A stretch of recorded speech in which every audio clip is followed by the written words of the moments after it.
तो सभी को नमस्कार है, सभी को अभिनंदन है। कैसे हैं सभी लोग? उम्मीद करते हैं कि आप लोग अच्छे हैं और जीवन का आनंद ले रहे हैं। मेरा नाम है विनीत और आप देख रहे हैं हमारा ये यूट्यूब चैनल, जिसपे हम आपको देते हैं एक से बढ़कर के एक नॉलेज से भरा वीडियो। इसी क्रम में आगे चलते हुए इस एपिसोड में हम लेकर के आए हैं एलटीपी कैलकुलेटर वर्सेस, आप या बोल सकते हैं इसको कि option chain versus candle stick. यानी ऑप्शन चेन को देख करके ट्रेड लेने में क्या फर्क होता है, क्या बेनिफिट्स होते हैं, क्या डिसवांटेज है, साथ ही साथ और कैंडल स्टिक को देख करके ट्रेड लेने में क्या हमारे लिए प्रॉफिट होता है, क्या हमारे लिए स्ट्रेटेजिकल काम है, दोनों में कौन बेहतर है। दोनों की अगर बात करते हैं तो दोनों के साइकोलॉजी पे क्या इंपैक्ट पड़ता है, और माना जाए तो पूरे जो है पूरे हमारे ट्रेडिंग साइकिल में दोनों का अलग अलग क्या इंपैक्ट पड़ता है।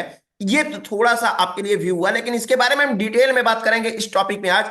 अभी तक आपने हमारे चैनल को सब्सक्राइब नहीं किया है भैया, तो चैनल को सब्सक्राइब कर लीजिए, बेल आइकन प्रेस कर लीजिए, क्योंकि ये LTP calculator, mister Vineet LTP calculator का यूट्यूब चैनल है, जिसमें आपको एक से बढ़कर के एक डेली आपको जानकारी मिलती रहती है। तो चैनल को सब्सक्राइब कर लीजिए, और कर लिए हैं तो आगे चलिए चलते हैं। अब ये आपके सामने मैं लेकर आया हूं कैंडल स्टिक, और ये जो है ऑप्शन चेन, दोनों आपके सामने ये दिखाई दे रहा है। या ऑप्शन चेन बहुत सारे लोग क्या करते होंगे कि ट्रेडिंग व्यू पे जाकर के भी देखते होंगे। ट्रेडिंग व्यू ओपन किया और ये जाकर के कैंडल स्टिक आप देखते होंगे। ठीक है। अब ये कैंडल स्टिक आप देखते हैं तो इसमें क्या होता है, आप पैटर्न भी बनाते हैं, पैटर्न बनाते हैं, कोई हैमर होता है, कोई जो होता है स्ट्रेट लाइन आप बनाते हैं, या फिर दोजी बनाते हैं, फिबो यूज करते हैं। ठीक है, अलग अलग जो है फिनोमेना आप यूज करके मार्केट में ट्रेड चुराने का कोशिश करते हैं, और आप ही नहीं, हर कोई चुराने का कोशिश करता है। साथ ही साथ कुछ लोग ये भी होते हैं कि एनएससी के ऑप्शन चेन के डाटा पे जाते हैं और वहां से जाकर के और ये जो है ऑप्शन चेन का डेटा यूज करते हैं। अब यहां से देख करके वो ऑप्शन चेन ट्रेड करते हैं। इसी ऑप्शन चेन को थोड़ा सा और एडवांस फॉर्मेट में बना दिया गया तो हो गया ये एलटीपी कैलकुलेटर। कुछ लोग यहां से देख करके ट्रेड करते हैं। अब यहां पे तो वाजिब बात तो दो ही हुई। ध्यान से मेरी इस वीडियो को देखिएगा, ये आपके जो है ना पूरे माइंड का पर्दा हटाने वाला वीडियो होगा। पूरे माइंड का पर्दा हटाने वाला वीडियो होगा। मैं सच बता रहा हूं, रियल बता रहा हूं। बस आपको ध्यान से देखने की जरूरत है। अब बात यह आती है कि दोनों में बेहतर कौन है। ऑप्शन चेन, क्या मुझे ऑप्शन चेन देख करके ट्रेड करना चाहिए, या फिर मुझे कैंडल स्टिक देख करके ट्रेड करना चाहिए, चार्ट पैटर्न बना करके ट्रेड करना चाहिए। तो सबसे पहले हम क्या करते हैं, आपको ले चलते हैं थोड़ा सा थोड़ा सा बिहाइंड इसके सीन ले चलते हैं, और मैं आपको ले चलता हूं पेंट ब्रश में, पेंट में ले चलता हूं, और प्रॉपर तरीके से मैं समझाने का कोशिश करूंगा आपको। मैं जो है समझाने की कोशिश करता हूं आपको। जैसे मान लीजिए कि पांच बच्चे हैं, पांच बच्चे हैं, ध्यान से मेरी बात को समझिएगा। पांच बच्चे हैं, मैं बेसिक से कोई भी चीज मैं समझाता हूं तो जनरली कोशिश करता हूं कि बेसिक से ही समझाऊं। पांच बच्चे हैं, जिसमें से ए नाम का बच्चा है, उसने क्या किया है, 85 मार्क्स, 80 मार्क्स लेकर के आया है। इसी में से एक बी नाम का भी बच्चा है, जो टोटल मार्क्स लेकर के आया है, 45 मार्क्स लेकर के आया है। सी नाम का जो बच्चा है, वो जो है वो कितने मार्क्स लेकर के आया है, सी नाम का जो बच्चा है वो 90 मार्क्स लेकर के आया है। साथ ही साथ एक और बच्चा है जो डी नाम का है, वो डी नाम का बच्चा जो है 50 मार्क्स लेकर के आया है। और ये जो है एक ई नाम का बच्चा है, वो ई नाम का बच्चा आपके लिए 30 मार्क्स लेकर के आया है। ये हो गया डेटा, ये हो गया डेटा। अब इस डेटा को क्या करते हैं, अगर ग्राफ के रूप में सजाते हैं तो कुछ इस तरह से ग्राफ बनेगा। जो लोग मैथ वाले होंगे उनको तो पूरा प्रॉपर तरीके से समझ में आ रहा होगा कि ग्राफ कैसे बनता है, उनको तो पता ही होगा कि ग्राफ कैसे बनता है। ठीक है, ये हो गया। अब यहां से लेकर के एक ग्राफ बन गया, ये हो गया। यहां पे हम कर लेते हैं, बच्चों का नाम लिख लेते हैं। एक बच्चे का नाम हो गया ए, यहां पे हम लिख लेते हैं ए नाम का बच्चा है ये। दूसरा हमारा क्या हो गया, बी नाम का बच्चा हो गया। तीसरा सी नाम का बच्चा ले लेते हैं, ये हो गया सी नाम का बच्चा। चौथा हम ले लेते हैं डी नाम का बच्चा, डी नाम का बच्चा भी हो गया। और पांचवा हम ले लेते हैं ई नाम का बच्चा। पांच बच्चे हो गए आपके सामने। अब इनके मार्क्स की बात कर लेते हैं, तो मार्क्स कुछ इस तरह से बना हुआ है। ये मार्क्स जो है, ये मार्क्स इस तरह से है। पहला मार्क्स यहाँ पे जो कि सबसे नीचे होगा 0, ये कॉर्नर पे होता है हमेशा। जो लोग मैथ जानते होंगे, इसके बारे में मैथ में नहीं पढ़ा रहा हूं, आप भी कहोगे कि सर मैथ कहाँ से आप लेके आ गए, लेकिन ये सब चीजें जानना जरूरी है आपके लिए। यहां पे हो गया 20 मार्क्स, ये हो गया 20 मार्क्स। ठीक, इसके ऊपर हम चलते हैं, इसके ऊपर चलते हैं, तो आगे हम लेकर के चलते हैं यहां पे। ये हो गया 40 मार्क्स, 40 मार्क्स। फिर इसको थोड़ा सा आप सही कर लीजिएगा, 60 मार्क्स। ये हो गया 60 मार्क्स हो गया। फिर इसके बाद में हम यहां पे ले लेते हैं एक और, यहां पे हो जाएगा 80 मार्क्स। ये हो गया 80 मार्क्स। ध्यान से समझिएगा कि ऑप्शन चेन में और कैंडल स्टिक में डिफरेंस क्या है, और साथ ही साथ इसके एडवांटेज और डिसवांटेज तो अभी बाकी है बताना, और कौन बेहतर है कैसे बेहतर है इसके बारे में हम और डिटेल में बात करेंगे। चलिए, यहां पे ये हो गया 100 मार्क्स, ये हो गया 100 मार्क्स। ऐसा ही होता है ग्राफ, आप लोग पढ़े होंगे मैथ का तो जानते होंगे, आप लोग पढ़े होंगे तो जानते होंगे इस ग्राफ के बारे में। ठीक है, ये हो गया 100 मार्क्स। ठीक, आप देखिए ध्यान से यहां पे, अब मजा आएगा असली अब। ठीक, अब यहां पे मजा आएगा। एक बच्चा है, वो क्या करता है, अब यहां पे आपको दो डेटा आपको दिखाए गए हैं। पहला डेटा तो हमारा हो गया ये नंबर्स के रूप में, और दूसरा डेटा हमारा हो गया ए नाम का व्यक्ति कितने, ए नाम का बच्चा है वो कितने मार्क्स लाया है, 80 मार्क्स लाया है। तो इसका ग्राफ कुछ इस तरह से बनेगा, इसका ग्राफ जो होगा ये ग्राफ ऐसे बनेगा। ठीक, दूसरा हमारा बच्चा जो है बी नाम का, वो 45 मार्क्स लाया है, यानी 40 से थोड़ा सा ऊपर, 40 से थोड़ा सा ऊपर, यानी कि इस तरह से ये वाला ग्राफ हो गया, ये बी का है। ठीक, अब इसके बाद में तीसरा वाला जो है वो कितने मार्क्स लाया है, 90 मार्क्स लाया है। तीसरा वाला 90 मार्क्स लाया है, चलिए भैया 90 मार्क्स कर लीजिए, यहां से आएगा। ये वाला हो गया 90 मार्क्स, ये हो गया तीसरा वाले का 90 मार्क्स। चलिए इसको हम लेकर के रख लेते हैं, 90 मार्क्स हो गया। चौथा वाला कितना लाया है, चौथा वाला मार्क्स की बात करते हैं तो 50 मार्क्स लाया है। तो 50 मार्क्स का मतलब ये वाला हो गया, ये 50 मार्क्स हो गया, ये हो गया 50 मार्क्स। ठीक, और लास्ट वाला जो है वो 30 मार्क्स लाया है, तो ये हो गया हमारा 30 मार्क्स, ये हो गया हमारा 30 मार्क्स। अभी मैं आपको बताऊंगा डिफरेंस, पूरा बताऊंगा। ठीक है, समझिए, एक वीडियो आपके नॉलेज के लिए है, और नॉलेज के लिए है तो साथ ही साथ पूरा सोचिए कि ये क्लास है, कोई वीडियो आपके लिए नहीं है ये, बल्कि एक क्लास है। ठीक है, अब मुझे बताइए, आपके पास दो डेटा हो गए, दो डेटा कौन कौन सा हो गया, एक जो हो गया ये हो गया हमारा ग्राफ हो गया, दूसरा हमारा हो गया जो नंबर्स में डेटा ये आपको दिखाई दे रहे हैं। अब इसमें से आपको अगर कोई पूछता है कि बताइए सबसे ज्यादा नंबर कौन से बच्चे ने लाया है, तो आप नंबर्स में देख करके पहले फाइंड करेंगे, या कम डेटा है आपके पास तो मे भी हो सकता है कि आप जल्दी से बता दें कि 30E वाला लेकर के आया है। लेकिन अगर इमेज में अगर 100 इमेज एक साथ आपके स्क्रीन पे दिखाई दे रहा है, और पूछा जाए यूं बताइए कि सबसे ज्यादा मार्क्स कौन से बच्चे के हैं, तो आप तुरंत उंगली खड़ा करेंगे और बोलेंगे सी वाले बच्चे का है, आपको देखने की कहीं इधर उधर जरूरत नहीं है। बोला जाए कि सबसे कम मार्क्स किसका है, तुरंत उंगली उठाएंगे आप, 30 के ऊपर, आपको कुछ नहीं मैच करना है, आप जो है प्रॉपर तरीके से उसको बता देते हैं।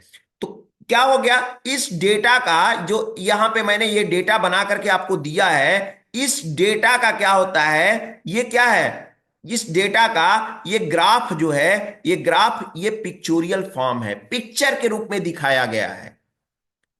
क्या किया गया है, पिक्चर के रूप में दिखाया गया है। समझ में आया, जब आंखों से पढ़ने के बजाय आंखों में किसी चीज का प्रतिबिंब बनता है तो हमको ज्यादा चीजें अच्छे तरीके से समझ में आती है। ठीक है, अब समझिए कि ऑप्शन चेन क्या है और साथ ही साथ कैंडल स्टिक क्या है, इतना तो आप समझ गए होंगे, उम्मीद करते हैं कि समझ गए होंगे। तो मैथ का एक चैप्टर आता है हाई स्कूल में, उसमें बताया जाता है कि chart is a pictorial form of data. किसी भी डेटा का पिक्चोरियल फॉर्म जो होता है ये चार्ट होता है, यानी चार्ट का सिनोनिम कैंडल स्टिक। ठीक है, यानी जैसा हमारा डेटा होगा उसी के अकॉर्डिंग हमारा चार्ट बनेगा, ना कि चार्ट जैसा बनेगा वैसा ही डेटा बनेगा। आप अगर मैथ पढ़े होंगे तो आपको पता होगा कि जैसा डेटा होता है वैसा ही चार्ट बनता है। ऐसा नहीं होता है कि जैसा चार्ट बना वैसा ही डेटा होता है। तो पहले कौन बना, पहले तो बना भैया डेटा। कौन बना पहले, पहले बना डेटा, और इस डेटा के ऊपर बना ये चार्ट। तो कौन सा अगर मुझे नंबरिंग करना हो तो पहले कौन सा मैं करूंगा, इसको मैं दूंगा पहले नंबर पे, और चार्ट किस नंबर पे आ रहा है, दूसरे नंबर पे आ रहा है। तो एडवांस कौन हुआ, चार्ट या फिर डेटा? तो सिंपल सी बात है कि पहले नंबर पे आ रहा है चार्ट, डेटा आ रहा है, तो डेटा हमारा क्या होगा, फर्स्ट होगा। ठीक है, अब यही देखिए डेटा, जो हमारा ये ऑप्शन चेन का डेटा होता है, ये ऑप्शन चेन का डेटा ये पहले जनरेट होता है, इसी के बिहेव पे हमारा कैंडल्स जनरेट किए जाते हैं। समझ में आया? तो जो पहला है वो जो है फॉरवर्ड है, या जो दूसरे नंबर पे आया है वो एडवांस हम बोलेंगे। कौन किसको एडवांस बोलेंगे अब? सिंपल सी बात है, मैं एक तर्क के साथ आपकी बातों को सिद्ध करते जा रहा हूं। ऐसा नहीं बोल सकते कि मैं हवा हवाई बातों को बोल रहा हूं। ठीक है, तो दोनों में एडवांस कौन हुआ? सिंपल सी बात है, ऑप्शन चेन एडवांस हुआ। ऑप्शन चेन एडवांस हुआ। वो अलग की बात है कि हमको जो है एनएससी अपने वेबसाइट पे रियल टाइम डेटा नहीं देता है। रियल टाइम डेटा देता है तो कहीं सेल कर देता है, वो अलग की बात है। फ्री में हमको यहाँ पे डेटा देता है, जो एनएससी का डेटा होता है, ये 3 से 5 मिनट डिले डेटा आता है। कम समय के डेटा को मार्केट में बड़े बड़े वेंडर्स के थ्रू क्या करता है, वो बेच देता है, सेल करता है। और वही डेटा जो होता है बल्क अमाउंट में, और इस डेटा में क्या होता है कि पूरी तरह से इसको डेकोरेट करके डेटा को जब दिया जाता है तो हमारा क्या बन जाता है, ऑप्शन चेन डेटा। ये है ऑप्शन चेन डेटा। और जब इसको डेकोरेट करके थोड़ा सा स्टाइलिश कर दिया जाता है तो क्या हो जाता है, ये एडवांस ऑप्शन चेन डेटा। उसी को हम बोलते हैं एलटीपी कैलकुलेटर। तो आप बताइए कि जो मैंने आपको बताया कि एलटीपी कैलकुलेटर, सॉरी, जो चार्ट होता है, ग्राफ का मैंने डिफिनेशन दिया कि graph is a pictorial form of data. तो ये डेटा के बिहेव पे हमारा ग्राफ बन रहा है। तो पहले हमारे लिए कौन सी जरूरत हुई, कौन हमारे लिए हेल्पफुल हुआ? पहले तो हमारे लिए ऑप्शन चेन हेल्पफुल हुआ ना। तो उस ऑप्शन चेन में क्या होता है कि उस ऑप्शन चेन में पहली बात, पहली पहली आपको बस अभी गिना रहे हैं, अभी 2 3 4 और भी कमियां, और जो है इसमें अच्छाइयां और बुराइयां हम बताएंगे कि क्या कमी है, क्या जो है एडवांटेज है, क्या डिसवांटेज है, इसके बारे में और भी बात करेंगे। अभी पहले को देखिए। दूसरी बात यह है कि इस ऑप्शन चेन में, एलटीपी कैलकुलेटर में, पहले तो हमको पता चल गया कि ऑप्शन चेन पहले नंबर पे है, कैंडल स्टिक दूसरे नंबर पे। दूसरा रिव्यू देखिए अब। कैंडल स्टिक जो होता है वो पैरेलल चलता रहता है, उसमें कोई कैलकुलेशन नहीं होती है। कैंडल स्टिक जो होता है, इसमें हम क्या करते हैं, संभावनाएं व्यक्त करते हैं कि मार्केट में पहले जो था ऐसे हुआ था, दोजी ऐसे हुआ था, हैमर बना था, ऐसे ग्रीन कैंडल 3 बने थे तो मार्केट उड़ा था, तो आज भी होगा। यानी हिस्ट्री हिस्ट्री से चर्चा करते हैं, हिस्ट्री को लेकर के हम आते हैं। लेकिन ऐसा नहीं है। आप खुद सोचिए कि आपके पिताजी या मेरे पिताजी हो सकता है कि अपने समय में पहलवान रहे हों, लड़ाई किए हों, बहुत बहुत वार किए हों। तो इसका मतलब ये थोड़ा ही है कि आज के समय में हिस्ट्री वही है, जो है दोहराया जाए तो मैं भी लड़ाकू बन जाऊंगा, मैं भी पहलवान बन जाऊंगा। ऐसा तो कुछ है नहीं ना, ऐसा तो कुछ नहीं है। ठीक है, तो हो सकता है कि हो सकता है नहीं भी हो। यानी पूरी तरह से क्या होता है, संभावनाएं होती हैं कि हो सकता है, उम्मीद की जा सकती है, लेकिन होगा कि नहीं होगा ये कोई सही नहीं है। ये संभावनाएं हैं। हो सकता है मैं सो जाऊं और मुझे नींद लग जाए, हो सकता है नहीं भी लगे, दो चीजें हैं। लेकिन आपको तो इतना पता होगा कि पूरे यूनिवर्स में एलटीपी कैलकुलेटर, सॉरी, नंबर से एग्जैक्ट कुछ भी नहीं है पूरे यूनिवर्स में। अगर बोला जाए, आपको बोला जाए कि आपको जाना है 100 मीटर का रेस लगाना है, तो आप तैयारी उसके हिसाब से करके आएंगे। अगर आपको संभावनाएं दे दी जाए कि आपका रेस होगा, आप तैयारी करके आइएगा, तो पता चला कि आने के बाद में क्या हुआ, आने के बाद में 100 मीटर का हमने तैयारी करके आया, हो रहा है 1 किलोमीटर का रेस। हो सकता है हमने 1 किलोमीटर के रेस की तैयारी करके आया हो, 50 मीटर का हो रहा हो। तो संभावनाएं कुछ भी हो सकता है, लेकिन एग्जैक्ट जब हम किसी चीज को बताते हैं तो उससे एडवांस, उससे ज्यादा सुपर कुछ कोई चीज हो ही नहीं सकता है। यह है ऑप्शन चेन।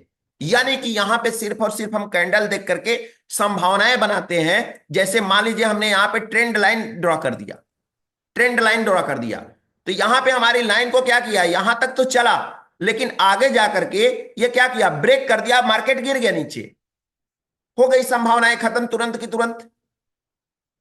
लेकिन मैंने यहां पे क्या किया, अगर वही ऑप्शन चेन देख करके सपोर्ट और रेजिस्टेंस को ड्रॉ किया, वीक टुवर्ड्स टॉप देखा, वीक टुवर्ड्स बॉटम देखा, परसेंटेज मैंने देखा, तो मुझे आप बताइए कि आपको पता चलता है या नहीं चलता है कि मार्केट किस डायरेक्शन में जाएगा। सिंपल सी बात है, अगर इस डायरेक्शन में नहीं जाएगा तो ये लाइन इतनी एग्जैक्ट तरीके से काम नहीं की होती। देखिए ये लाइन एग्जैक्ट तरीके से काम नहीं की होती, ये लाइन यहां पे एग्जैक्ट तरीके से काम नहीं की होती। अब आप बोलेंगे कि ये लाइन तो नीचे चली गई है भैया, तो उस टाइम पे मार्केट का सिनेरियो बदल गया होगा, मैंने लाइन ड्रॉ नहीं किया उस टाइम पे, जो पहले का था मेरा ट्रेड हो गया था, मैंने वो वहीं पे छोड़ दिया था, फिर वो मार्केट नीचे आया। अगर मुझे ट्रेड करना रहता तो मैं मार्केट को जज करता, लाइन उसके अनुसार फिर से आगे ड्रॉ करता, तो अभी इसलिए कर पाता। आगे चलते हैं और देखते हैं क्या है मार्केट में। मैंने यहां पे देखा, मैंने यहां पे देखा वीक टुवर्ड्स बॉटम हो गया मार्केट, अगेन मार्केट नीचे गिर गया। आगे चलते हैं यहां पे, सब पता है आपको, सब पता है, ये पहले से पता है। लेकिन मैं अगर ट्रेंड लाइन ड्रॉ करता कि चलो भैया मान लेते हैं कि ये हमारा क्या है, मार्केट है, और मार्केट है, हम क्या करते हैं यहां पे, हम इसमें लाइन ड्रॉ करते हैं, फिबो यूज करते हैं, आरएसआई स्टॉक करते हैं, स्टॉक स्टिक्स यूज करते हैं, तो फिर क्या होता आपके साथ, आप लॉस करते, क्योंकि संभावनाएं हो सकता है नहीं भी हो सकता है। कैंडल हमारा हो गया, चलो भैया एक हैमर बन गया यहां पे, हैमर बन गया तो मार्केट कुछ अलग मोमेंट करेगा, कर भी सकता है नहीं भी किया। अब पता चला जूम करके किए तो पता चलता है कि नहीं, हैमर जैसा दिखाई दे रहा था और हैमर जैसा था नहीं, इस वजह से नहीं हुआ। तो ये जो है हवा हवाई बातें नहीं है, पूरी तरह से एग्जैक्ट बात करिए, टेक्निकल बात करिए, पूरी तरह से टेक्निकल बात करिए, तब जाकर के आपके हित के लिए अच्छा होगा और आप अपने ट्रेड को बेहतर ढंग से सजा पाएंगे। क्या मेरी बात आपको समझ में आ रही है? तो इसमें कोई डाउट नहीं है कि एलटीपी कैलकुलेटर एडवांस टूल है। अब एडवांस टूल क्यों है इसके बारे में समझ लीजिए। पहली बात तो इसमें पूरी तरह से नंबर है, और पूरे नंबर से एग्जैक्ट पूरे यूनिवर्स में कुछ नहीं है। एलटीपी कैलकुलेटर पे परसेंटेज है, जो कि आपको पहले ही वैल्यू बता देती है कि मार्केट कहां पे जाने वाला है। तीसरी बात, एलटीपी कैलकुलेटर की हम बात कर रहे हैं, सिर्फ ऑप्शन चिन्ह की बात कर रहे हैं, वो छोड़ दीजिए कि इसमें आईडेडी स्विंग जैसा मेन्यू है, आईडेडी ब्लास्ट जैसा एक स्टॉक में ट्रेड करने के लिए एक जो है खूबसूरत सा मेन्यू बनाया गया है, उसकी बात छोड़ दीजिए। हिस्टोरिकल डेटा है, ये भी बात छोड़ दीजिए, तो एडवांस की चीजें हो गई। कैंडल स्टिक से कैसे अलग है, ये आपको यहां पे पता चलेगा। मार्केट में सपोर्ट नया कहां पे क्रिएट हो रहा है, संभावनाएं नहीं, जो बताइए एग्जैक्ट बताइए, कोई संभावनाएं नहीं बात होगी, एग्जैक्ट की बात होगी। अब ये लगता है कुछ लोगों को कि हम मार्केट में आते हैं एलटीपी कैलकुलेटर को लेकर के, और पता चलता है कि भैया चलो आज कम्युनिटी ज्वाइन किए या एलटीपी कैलकुलेटर लिए, कल से हम जो है झुनझुन वाला या वॉरेन बफेट बन जाएंगे। तो कभी पॉसिबल नहीं है भैया, समय देना होता है। आइए सीखिए, समय दीजिए। कोई जो है, आप एक बात बताइए कि क्या आपने ग्रेजुएशन कंप्यूटर आपको अगर सीखना हो, आपने आप पीएचडी करके रखे हैं अपने समय का, और आपको अगर कंप्यूटर चलाना हो, तो कंप्यूटर खरीद लेने से आप नहीं चला लेंगे, कोचिंग में एडमिशन करा लेने से भी नहीं चला लेंगे, एक हफ्ता दो हफ्ता कोचिंग कर लेने से महीने भर भी नहीं चला लेंगे। जब उस पर समय देंगे साल भर डेढ़ साल, तब जाकर के आप जो है कुछ अच्छी चीजों को जान पाएंगे। खोलना बंद करना तो सबको आता है। सेम इसी तरह से मैं कोई आपको सेल नहीं कर रहा है एलटीपी कैलकुलेटर को, बस बट जो लोग हमसे जुड़े हुए हैं उनको बता रहा हूं कि ये कैसे हमारे साइकोलॉजी को बदलता है। और जब हमारे माइंड में सारी चीजें होती है, पता होता है, तो हम क्या करते हैं कि हम एलटीपी कल हम क्या होता है कि हम एग्जैक्ट ट्रेड कर पाते हैं। हमारे पास कोई डेटा ही नहीं है, कोई संभावनाएं दूर दूर तक बस संभावनाएं संभावनाएं कि ये कर लो वो कर लो वो कर लो वो कर लो। मार्केट खुला तो 20 पॉइंट नीचे गिरा तो मार्केट इधर जाएगा, मार्केट खुला, मार्केट ने क्या किया, ग्रीन कैंडल बनाया तो मार्केट पता चला कि ऊपर जाएगा। ये सब हवा हवाई से ट्रेडिंग नहीं होती है, तब ट्रेडिंग होती है एक एग्जैक्ट नंबर से, और ये एग्जैक्ट नंबर आपको प्रोवाइड करता है ऑप्शन चेन, और उस ऑप्शन चेन में इंटरनल कैलकुलेशन करके इसको एडवांस बनाया गया। यानी कि ये पहले ही वैल्यू आपको प्रिडिक्ट करके देता है कि रिवर्सल प्राइस क्या होगा। 750 का रिवर्सल प्राइस आपको बोल रहा है कि 708 है भैया, क्या एग्जैक्ट तरीके से बनाया गया है एलटीपी कैलकुलेटर को। बोला है कि 750 पे हमारा 700 पे सपोर्ट है, तो 700 पे ट्रेड मत करिए, 661 आ जाने दीजिए फिर ट्रेड करिए। आप समझिए ना एक बार कितने एग्जैक्ट तरीके से इसको बताया गया है। इसको अगर डिटेल में सीखना चाहते हैं तो यूट्यूब पे, इसी यूट्यूब पे मेरे चैनल में जाकर के देखिए, बहुत सारी वीडियो है, प्लेलिस्ट भी बना हुआ है बेसिक टू एडवांस का। आप जाकर के उस वीडियो को जरूर देखिए और स्टार्टिंग से अपनी जर्नी को स्टार्ट करिए। उम्मीद करते हैं कि कैंडल स्टिक में और एलटीपी कैलकुलेटर ऑप्शन चेन में, एडवांस ऑप्शन चेन में आपको पूरी तरह से समझ में आया होगा कि बेहतर कौन है। अगर आपने वीडियो देखा होगा और आपने समझा होगा, फील किया होगा, अगर आपने फील किया होगा तो, नहीं किया होगा तो कोई बात नहीं, फील किया है तो एक बार चैट बॉक्स में जाकर के लिखिए कि बेस्ट कौन है, एलटीपी कैलकुलेटर या फिर कैंडल स्टिक, कौन बेहतर है। अब एक चीज और ही बता देते हैं इसमें, एक चीज और बता देते हैं कि क्या एडवांस है। जो पहले के कैंडल स्टिक बने थे पैटर्न ना, वो विदेशों में बने हैं, उनकी साइकोलॉजी अलग है। जो इंडियन स्टॉक मार्केट में ट्रेडर होता है उसकी साइकोलॉजी अलग होती है, क्योंकि इंडियन स्टॉक मार्केट में सस्ती चीजें पसंद की जाती हैं, फ्री की चीजें पसंद की जाती हैं। भले ही उनका 21 दिन में पैसा डबल करने के चक्कर में पैसा डूब जाए, लेकिन वो डबल करने के चक्कर में पड़ते हैं। तो साइकोलॉजी यहाँ का अलग है, यहाँ का एनवायरमेंट अलग है। तो यहाँ के एनवायरमेंट में दूसरे की थ्योरी नहीं काम कर सकती, यही की जो है प्योर इंडियन थ्योरी ही काम कर सकती है। तो ये है कैंडल स्टिक और ये है एलटीपी कैलकुलेटर। अगर आपको भी लगा हो दोनों में से कौन बेहतर है तो चैट बॉक्स में मुझे लिख करके बताइए कि दोनों में बेहतर कौन है, एलटीपी कैलकुलेटर या कैंडल स्टिक। फिलहाल फिर मिलेंगे हम आपसे एक नए टॉपिक के साथ में। आज के लिए इतना ही, यही कंपैरिजन के साथ आज की वीडियो यहीं पे एंड होती है। अगर अभी तक और भी वीडियो आपको देखनी है, डिस्क्रिप्शन बॉक्स में जाकर के मुझे चैट करके बताइए, मैं हमेशा आपकी वीडियो लेकर के आता हूं, फिर भी ये भी वीडियो लेकर के आऊंगा। फिलहाल आज के लिए इतना ही, फिर मिलेंगे आपसे एक नए एपिसोड के साथ। तब तक के लिए आप सभी लोगों को हमारे तरफ से नमस्कार।